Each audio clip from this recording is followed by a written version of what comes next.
phone looking? Mic check 1 2 1 2. So I can look at your notes. Hi, welcome back to an episode of Britt Says, episode 4, and I have Keisha Charmaine with me, my friend. I just call her Keisha today.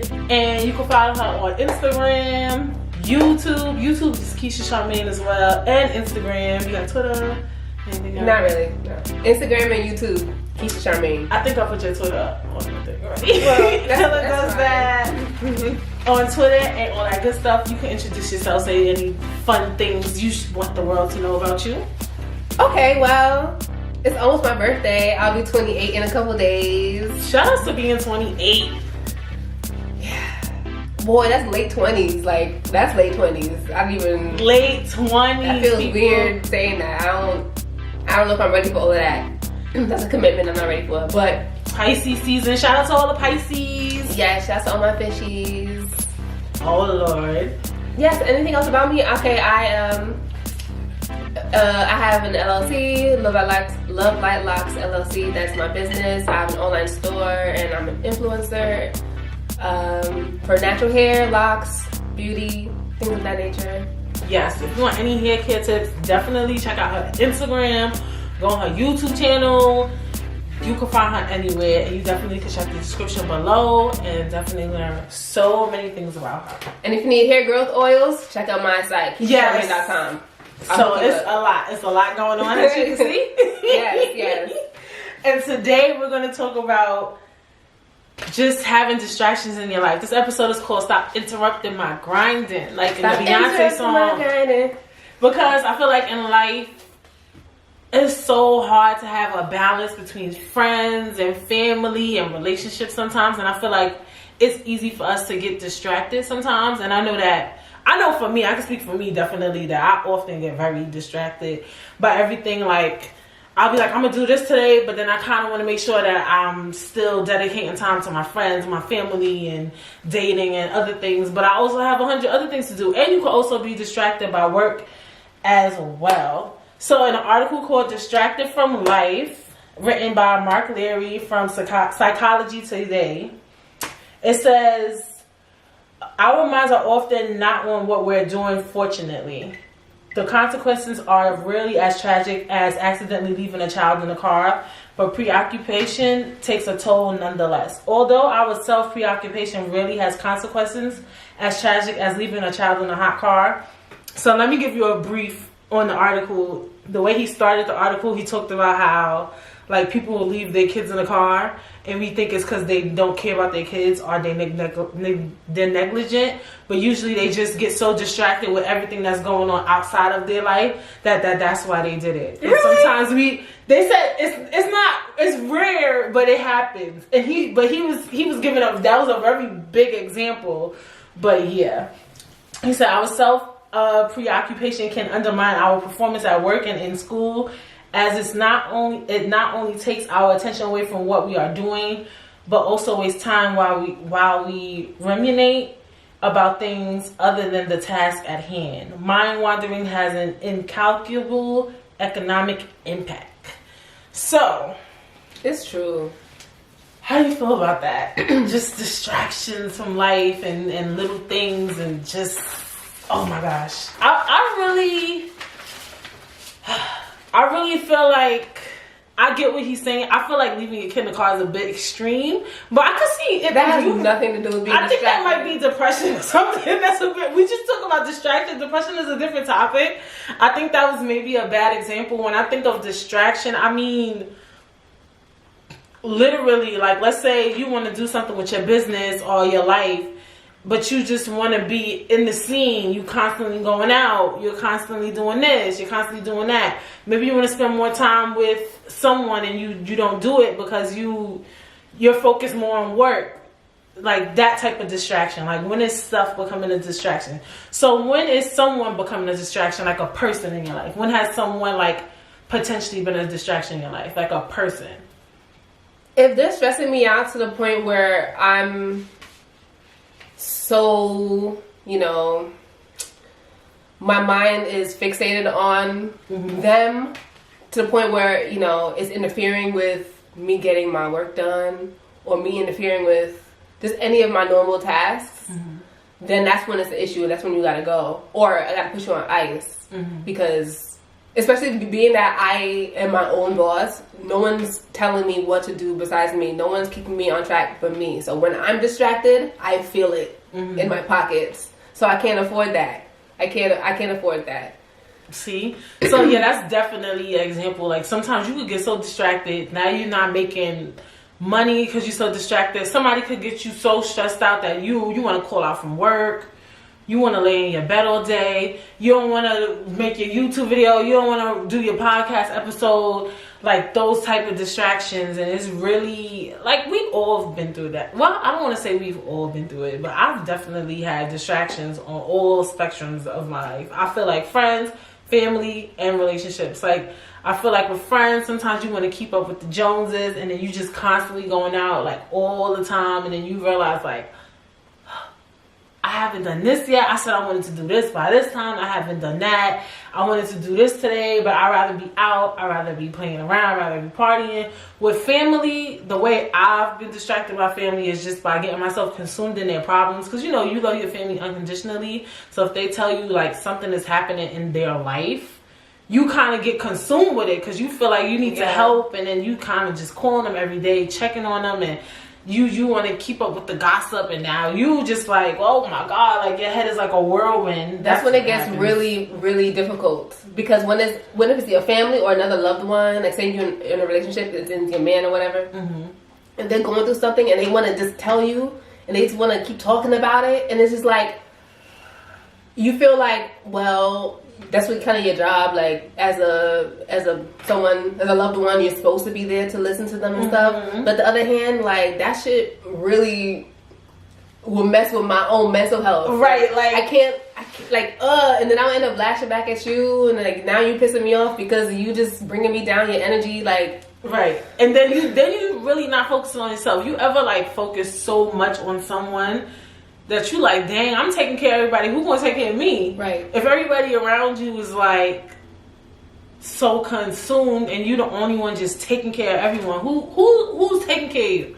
Like, did you ever sit down, like ever just deal with everybody's issues, and you realize like, damn, ain't nobody check on me? Like, real talk, you ain't even checking on yourself. Like, honestly, no, because when I'll never forget this. When I was a little girl, I don't remember exactly what happened. But like I asked my mother for something, I asked her to do something for me, and she said something like along the lines of, once I take care of me, then I'll take care of you, or something like that. Like, wait, that's Indian shit. She's daddy. That's so much Indian shit. So once I take care of me, which one was that? Something like that. Once I take care of me, then I'll be able to take care of you. I forgot what it was. Like, I don't know. It was something frivolous, something I didn't need. But she was basically saying, okay, once I handle what I gotta do for me, then I'll be able to take care of you. Because at the end of the day, like, you can't help anybody else until you yourself are helped. And that stuck with me. It stuck with me. So that's important. I wish. Well, I mean, I've gotten way better with time with that type of stuff, but definitely I have consumed myself with other problems. Definitely, but that's a good way to look at it too. Like I've said that to somebody though. Like I remember somebody kept complaining to me, and I'm like, look, you asking me for help. Who gonna help me? Like real talk, because you. Hello. The other day, my mother gonna ask me, "Did you check on your brother?" I said, "Do you tell my brother to check on me? He got a whole wife." Let's talk about it. You always telling me to go check on him. Do you tell him to check on me? You know what I'm saying? Like, I really feel like we often really, really do that. And what's the difference between a good distraction and a bad distraction? Because you can have somebody that's like real huge and impactful in your life, but it's good. I mean, I guess that would be a distraction. Well, you can have good. You know how you need somebody to deflect you from something that you dealing with that you really need to get away from. Yeah. Sometimes you really do. Some people think you need to be consumed with your problems, but there's certain things that you need to let go, and those are good distractions. Like somebody who could really just deflect you from what you're dealing with. Like, how would you know though? Well, I feel like in that kind of situation, like the thing that you're dealing with is the actual distraction. and then the person who's coming in to help you is where you need to focus. Because I feel like you have to follow your happy. So whatever's making you happy, that's what you need to focus on. And the things that are making you upset, those are distractions.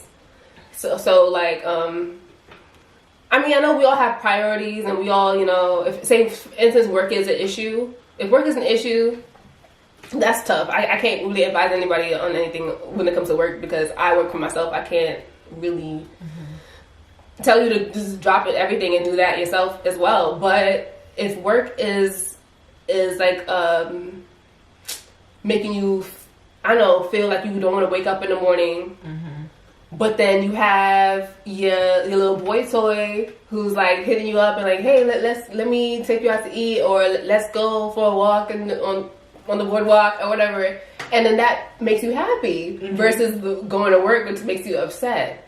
So I'm not telling you that you're supposed to go hang out with your boo thing, because that's where happiness is, and the work is not where happiness is.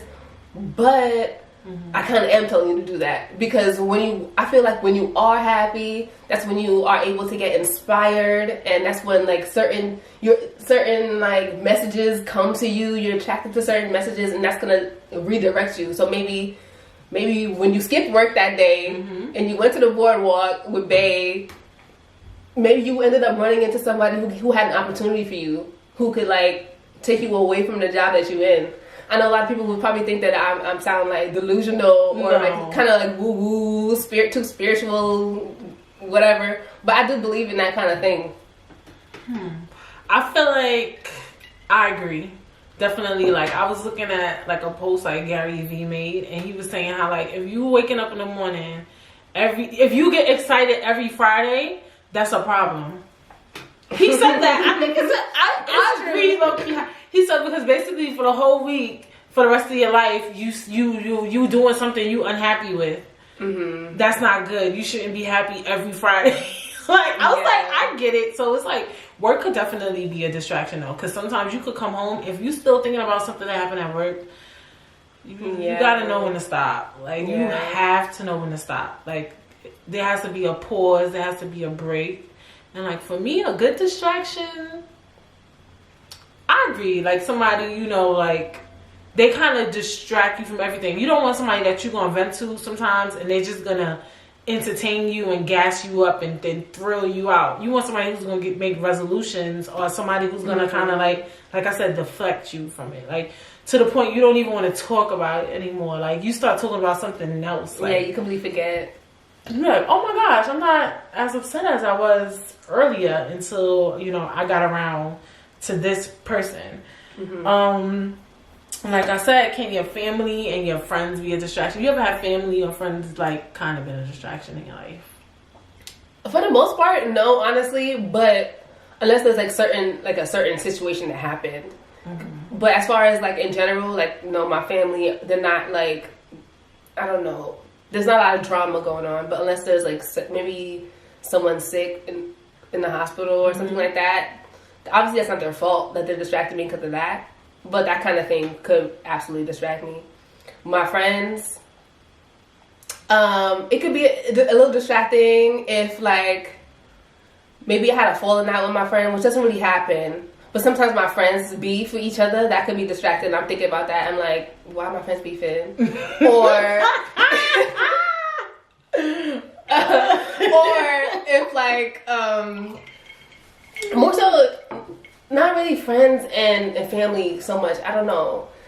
But more so like dudes. If anything, is a dude. Yeah, that was the next one. Like, when you have had like a relationship. We all have relationship distractions. You know when somebody is healthy and just real unhealthy and just real toxic and just not good quality. Yeah. And sometimes it's not even that they're toxic and that they're not good quality, but sometimes they're just toxic for you, or they're not good quality for you. Like, you're not compatible. Sometimes that's really what it is. Yeah. But yeah, that's usually what would do it for me. Like, if I'm in a relationship and it's not working out, or something's going on and it's just like I'm stressed out over it, that would have me like wasting a day. Or not wasting a whole day, but maybe wasting a lot of time, because I'm just like moving slowly. I'm like daydreaming and just just overthinking everything, and that would really distract me. But now that my birthday is around the corner, I'm turning 28, I had to sit with myself and be like, Keisha, you about to be 28 years old. You have no time to, I'm not that 28 is old, but I'm just saying, like, you don't have time to be, like, stressing over that kind of thing. You're not in the place where you want to be yet, so you got to worry about that. And, like, excuse me, and right now I don't have any distractions, and it feels good. Like, and if, like, for the first time in a long time, I can honestly say that, like, it feels good to not have anybody, like, nobody checking up on me, seeing what I'm doing, seeing where I'm at, or, like, just, I don't know, just playing with my time. I don't have anybody doing that, and I feel free. Yo, you know what's funny? I said that. I was like, I remember I was in a relationship and I was like, yo, I don't know what's better, being single or being in a relationship. When I'm freaking single, the only thing I argue about is what hairstyle I want. When you get in a relationship, you constantly arguing. You got to figure out this with this person. You got to do things with two people in mind. Like, if you about to pick up something to eat and you know you're about to go see him, you want to go grab him something. Like, it comes with so much, like, little things. And it's funny because a relationship can really be a distraction. Like, if y'all have a bad day or argument, like, it's way worse when you get upset with yourself. I don't know why. Like, I don't know why. Maybe because you did it. It's the same thing as, like, if you break something of mine, I'm going to be mad. If I break it, I'm going to be mad, but I did it. So it's like, you know, it's like, I feel like that's kind of the sense. Like, I was saying that, like, I don't know if I was better with just being in by myself or with this crazy. You know what? Like they say, like, I can do bad all by myself. Pretty much. If I can be struggling on my own, why am I with you struggling? Exactly. We're supposed to be helping each other out. Exactly. What's the point of me being with you? You want to just drive me crazy? I'll do that on my own time. Right. Like, yeah. So that's definitely when you need to know when there's a distraction in your life. If you just leveling up when you're crazy, then you need to get it figured out. You should be at the same level of crazy, or it should be getting better. That's how I look at it. Like, that's when you know that somebody in your life, like, your relationship is becoming a problem. Like, when you literally, like, every other day, you just like, what's gonna happen next, or why is this happening, or now you going into work thinking about that. Now when you going out to eat with your friends or something, you thinking about that. You about to cry, you about to shed a tear or something over him. Like, that's definitely when that person is a distraction, toxic, call it what you want it. Like, it's the hardest to get out of it when it gets to that point, though, I think. And that's the sad part. I mean, it depends. I feel like that's the sad part. I feel like, you know, when you've gone through it a couple times, or you've gone through that situation a few times, then it gets easier. But like if you haven't experienced that exactly, you kind of just feel like, okay, maybe this is how it's supposed to go. Maybe I'm supposed to feel like this. Maybe, like, this is just how. This is just like the growing pains of while we're developing the relationship. Maybe it's supposed to feel difficult like this, but then when eventually you realize, no, even if it's supposed to feel like this, I don't want to feel like this, so I'm gonna let it go. And then in the future, when you see the signs that you're not compatible, then you're able to leave sooner because you have the experience under your belt. Have you ever been a distraction in someone's life? That's a hard question. Absolutely. You think so? Yeah. Like a good one or a bad one? Both. I mean, but the thing is, But the thing is, I don't feel like I was, you know, trying to distract this person. I felt like this person was trying to distract themselves with me. Does that make sense? Okay. Yeah. Oh, I've been a distraction in somebody's life. I guess. I never looked at it that way. I see. I have a lot of growing to do. Like, I'll say too, the reason I ask you that, because I feel like those are things you don't realize when you distract somebody. You don't realize that you're a distraction. So I feel like when you get older, that's the only way you'll find out if you were. But I definitely could see what you're saying. Yeah. How you can be a distraction in somebody. You definitely are bad. That's a steep slope. It's a slippery slope. Slippery slope. That's what I'm saying. Yeah, but I mean, But in those situations, it's not necessarily your fault because you don't really know that you are distracting them like at first, like until you like maybe you really get to feel out the situation, then you're able to see, okay, I'm getting in the way, and he clearly wants me in the way. Mm-hmm. But if I'm getting in the way, it's like I gotta fall back. I don't want to be a distraction. Yeah. Like if you notice that you're kind of like maybe hindering somebody's productivity, if you getting in the way of someone's success, for instance, say you dating a dude and you know that he has like a 6-figure deal on the table, but he needs to be taking that time to put in that work to get that 6-figure deal, but he's hitting you up talking about, oh, Keisha, let's go to the Barclays Center and watch this game. And you say, yeah, okay, now you're knowingly being a distraction when you know he needs to be focused on that deal. But like sometimes, people, I might be getting off topic a little bit, but sometimes people self-sabotage and they want those distractions. That's true. Mm-hmm. When you don't want to really make a decision or you really don't want to do something, that's another type of distraction too. When you just want it to happen, like you really don't want to deal with something, you don't want to make a decision, and you just like whatever. Have you done that? I think I've definitely done. I've done that too, but I didn't realize that in the moment. I looked back and I was like, wow. You was absolutely self-sabotaging. And that's low-key too. Certain things like that, I was meant to bring that up with like distractions too, is low-key manipulation. Like manipulation could be played off as distractions too. Like if someone's manipulating you? If someone's manipulating you or you're manipulating someone, I feel like that could be distractions too. Like I can't... Think of an example. I don't know what you mean. How can I explain? Like... If somebody just spilling lies to you, it's just like a distraction just to get what they want or their way. Mm-hmm. In a sense, like manipulative people could be distractions. Oh, absolutely. Oh, but yeah. We kind of gotta know when we're being manipulated and when we're being distracted. I think there's a difference between the two too. That's true. If it makes sense. Because if you figure out that someone's manipulating you, then you need to cut them off altogether. Mm-hmm. But if you find out that someone's distracting you, you might just need to like put them on ice a little bit. Right. Yeah. Yeah. A manipulative person is somebody you really need to take out your life for real. Yeah. And distraction is and you can talk through distractive things too, but some people don't really want to.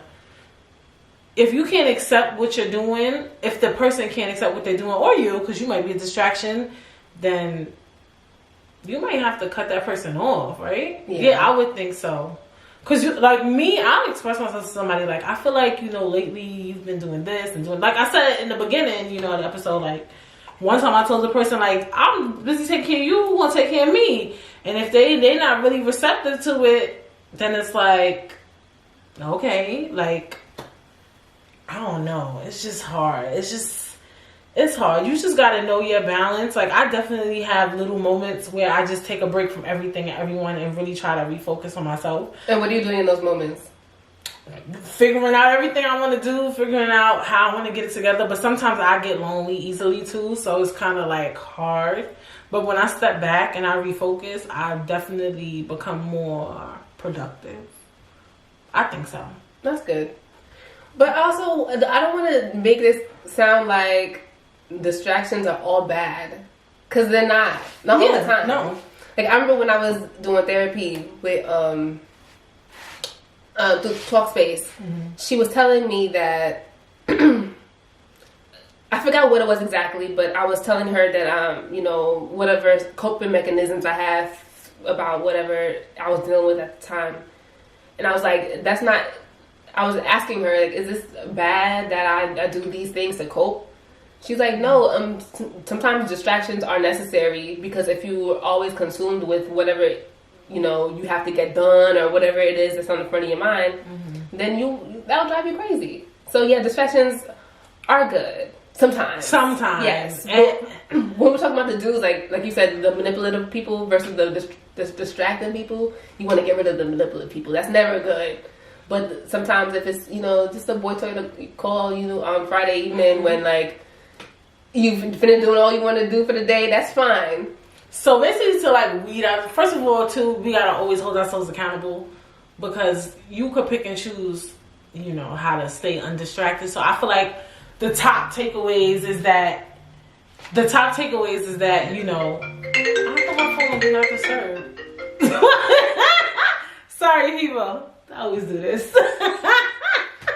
I feel like the top takeaways from this episode, distractions, is like, you definitely need to just give yourself time to just always step back. Number one, know when to just speak up. Like, for me too, I think a lot of people are bad with communication as well. Because you can really let somebody keep talking to you all the time, doing whatever they want to you, and you never said nothing, and then want to call them a distraction. Are you into that distraction? Some people, it's a word for that. When you like, just like that toxic behavior, when you attract that type of energy. Like if you're a masochist, that's people who like pain. It don't have to be sexual. No, it doesn't have to be sexual. Like that's not the topic today. That's not what you meant? I don't think so.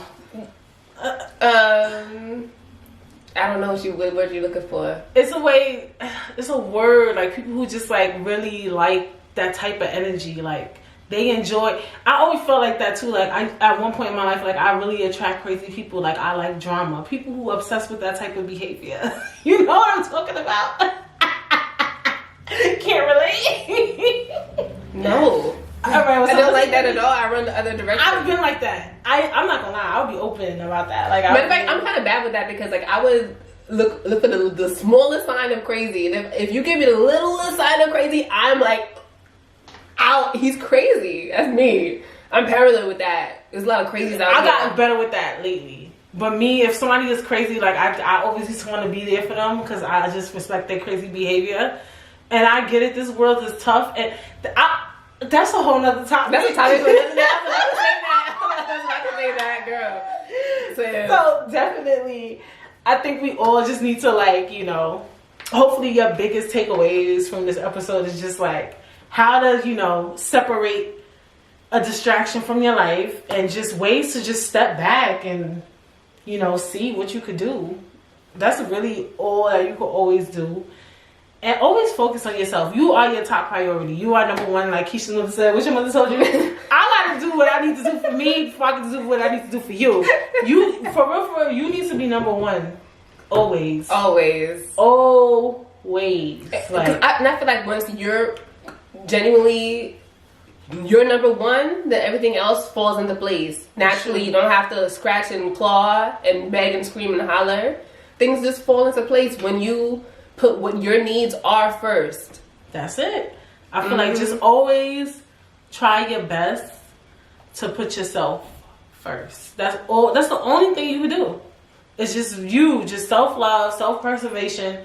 Put yourself first in every situation in life, especially if you're single and you're doing it on your own. You should always be putting yourself number one. This is the best time to do that. So I think that's definitely the feedback that I would give, is just like, you know, you, number one person in your life. So that was episode 4. Like I said, follow Keisha Charmaine. She was here today. Thank you so much. Thank you for having me. I'm a little buzzed, so, you know, cheers. These people I've been bringing up here be lightweights. Last week, Michelle was a little drunk. Now this one talking about she drunk off of one glass. I can't be so bothered. But lightweight city. Thank you guys for listening, and I'll be back with episode 5.